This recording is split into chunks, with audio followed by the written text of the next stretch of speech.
Hello दोस्तों, मेरा नाम काजल है। आज एक बार फिर से एक नई कहानी के साथ आई हूँ। इस कहानी जिस लड़की की बात करने वाली हूँ उसका नाम प्रिया है और उसकी शादी हो चुकी है।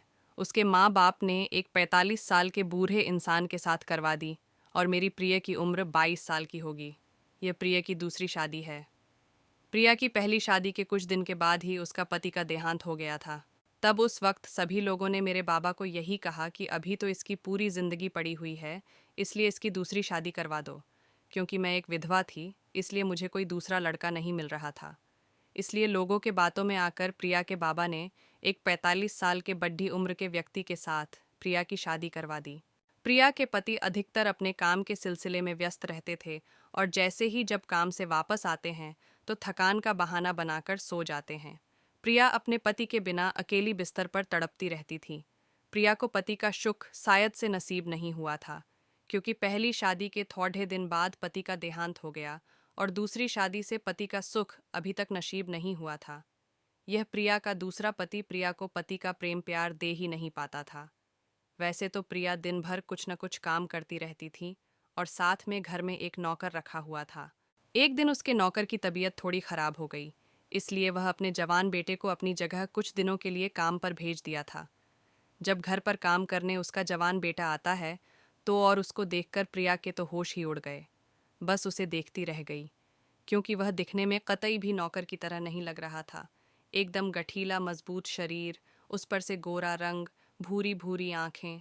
वह किसी शाहरुख से कम नहीं लग रहा था। प्रिया सोफे में बैठी हुई उसको बस ऐसे ही निहारती रही।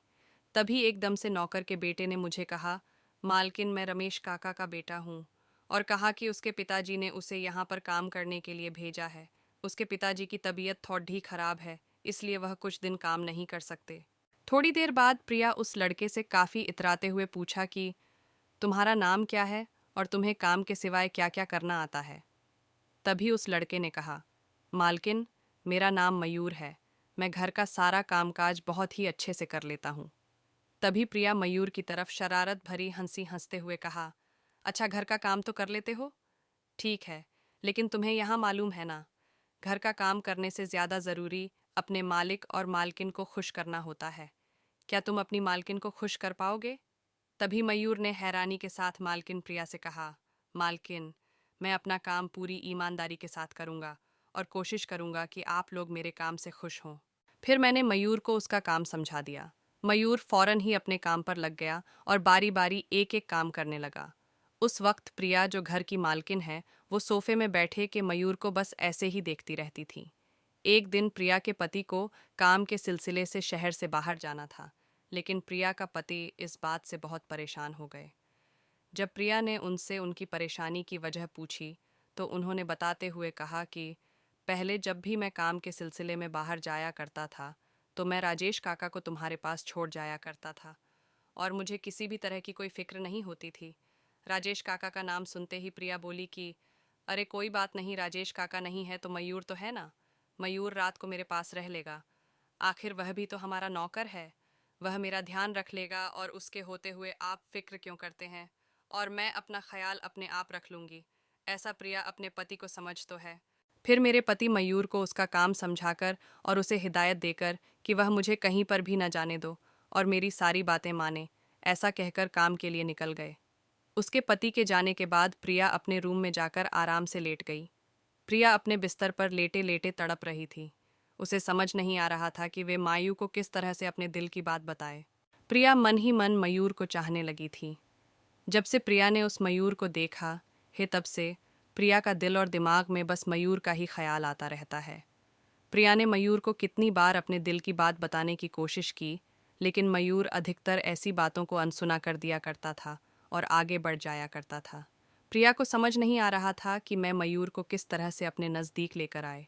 फिर प्रिया को एक विचार आया और प्रिया फौरन ही अपने बिस्तर से उठी और रूम से बाहर निकलकर नीचे वाले हॉल में जाने लगी, क्योंकि प्रिया का रूम ऊपर था और मयूर नीचे किचन में सोता था। सीढ़ियों से उतरती हुई जानबूझकर सीढ़ियों से नीचे गिर गई और सीढ़ियों से गिरती हुई प्रिया जोर जोर से चिल्लाने लगी। इतने में चिल्लाने की आवाज़ सुनकर मयूर फौरन दौड़ता हुआ प्रिया के करीब आया और ऐसे गिरा हुआ देखकर वह घबराकर कहने लगा, अरे मालकिन मालकिन, आपको क्या हुआ? प्रिया रोते हुए मयूर से कहा। मयूर, मैं नीचे पानी पीने के लिए आ रही थी तो अचानक से मेरा पाँव फिसल गया और मैं सीढ़ियों से नीचे गिर गई। मुझे बहुत दर्द हो रहा है, मैं उठ भी नहीं पा रही हूँ। दिनेश ने प्रिया मालकिन की हालत को देखकर प्रिया को कहा, मालकिन आप आराम आराम से उठने की कोशिश कीजिए और अपने रूम में चलिए। मैं फौरन डॉक्टर को बुलाकर ले आता हूँ, ऐसा मयूर अपनी मालकिन से कहता है। लेकिन प्रिया ने मयूर को झूठ बोलते हुए कहा कि मयूर, मुझसे कतई भी नहीं उठा जा रहा, मुझे बहुत दर्द हो रहा है। तुम ही मुझे उठाकर मेरे रूम तक लेकर के जाओ, वरना मैं यहीं पर पड़ी रहूंगी। प्रिया को ऐसा कहने के बाद जब मयूर के पास कोई उपाय नहीं रहा तो उसने मुझे अपनी गोद में उठा लिया। जैसे ही मयूर ने प्रिया को अपनी बाहों में उठाया तो मुझे यानी प्रिया को लगा कि ऐसा आराम कहाँ मिलता मुझे, जैसे मेरे जन्मों की ख्वाहिश पूरी होने जा रही हो। मयूर मालकिन प्रिया को गोद में उठाकर एक एक करके सीढ़ियाँ चढ़ता जा रहा था और प्रिया उसकी बाहों में बाहें डाले उसके कांधे पर अपना सर रखे बस उसे देखे जा रही थी। मयूर को देखकर ऐसा लग रहा था जैसे मयूर को इस तरीके से देखना उसे अच्छा नहीं लग रहा था। फिर मयूर ने फौरन प्रिया को उसके रूम में ले जाकर उसके बिस्तर पर लेटा दिया। जैसे ही मयूर ने प्रिया को उसके बिस्तर पर लिटाया तो मयूर से बिछड़ने के डर से मैं कतई घबरा गई और प्रिया फौरन मयूर की शर्ट पकड़ ली और उसे अपने नज़दीक खींचते हुए कहा, मयूर, मुझे छोड़कर कहीं मत जाओ। मैं तुम्हारे बिना जी नहीं सकती, मैं मर जाऊंगी। देखो ना, मैं तुम्हारे बिना दर्द में कैसे तड़प रही हूँ। तुम्हें मेरा यह दर्द दिखाई नहीं दे रहा है। ऐसा सब प्रिया मयूर को बताती है और मेरी एक भी बात का जवाब नहीं दिया और उसने बस खामोश से इतना कहा, मालकिन, मैं ज़रा जल्दी से जाकर डॉक्टर को बुलाकर लाता हूँ। इतना कहकर मयूर रूम से बाहर चला गया। तकरीबन 1.5 घंटे के बाद जब मयूर घर में आया तो मयूर के साथ एक डॉक्टर और साथ में एक लड़की भी थी। डॉक्टर ने प्रिया का पाँव देखा तो डॉक्टर ने कहा कि नहीं, ज़्यादा कोई तकलीफ नहीं हुई है, बस कुछ दिन आराम करेंगी तो ठीक हो जाएगा, और डॉक्टर ने दवाई दे दी।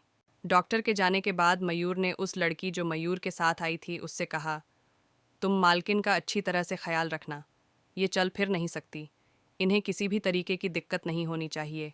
इन्हें सहारा देकर बाथरूम तक लेकर जाना और फिर इनका सारा काम करना। मैंने हैरानी के साथ दिनेश से पूछा, मयूर, तुम मेरे नौकर हो और यह यहाँ पर क्या कर रही है? तभी मयूर ने प्रिया को कहा, मालकिन, यह मेरी बीवी है। यहाँ पर मालिक तो है नहीं और ना ही इस घर में कोई औरत है जो आपकी देखभाल कर सके, इसलिए मैं अपनी बीवी को यहाँ पर ले आया हूँ ताकि वह आपकी देखभाल कर सके। फिर मयूर ने अपनी बीवी को मेरे लिए गर्म पानी करने के लिए कहा। जब मयूर की बीवी चली गई तो मयूर ने मुझसे कहा, मालकिन, हम लोग गरीब ज़रूर हैं लेकिन हम अपनी मान मर्यादा में रहना जानते हैं। मैं एक शादीशुदा हूँ और मैं अपनी बीवी के साथ कभी भी धोखा नहीं कर सकता। आप अमीर लोग हैं, आप लोगों में धोखा देने का रिवाज होगा, लेकिन हम गरीबों में ये रिवाज नहीं है। फिर मयूर इतना कहकर वहाँ से चला गया और उसके बाद से मयूर की बीवी ही मेरी देखभाल करने लगी। मयूर घर के काम करता और मयूर की बीवी प्रिया की देखभाल करती और इस तरह से प्रिया की मस्ती वाला क्रिकेट खेलने की इच्छा सिर्फ इच्छा ही रह गई। तो दोस्तों, अगर वीडियो पसंद आई हो तो वीडियो को लाइक और चैनल को सब्सक्राइब करें। वीडियो देखने के लिए आपका बहुत बहुत धन्यवाद। और दोस्तों, मेरी कहानी किसी की व्यक्तिगत जीवन से संबंधित नहीं रखती। ये सिर्फ काल्पनिक कहानी है जो किसी भी धर्म, जाति, समाज, रिश्ते को ठेस पहुंचाने के लिए नहीं है। इस कहानी को सिर्फ मनोरंजन के भाग से ही सुनिए और कहानी का आनंद लीजिए।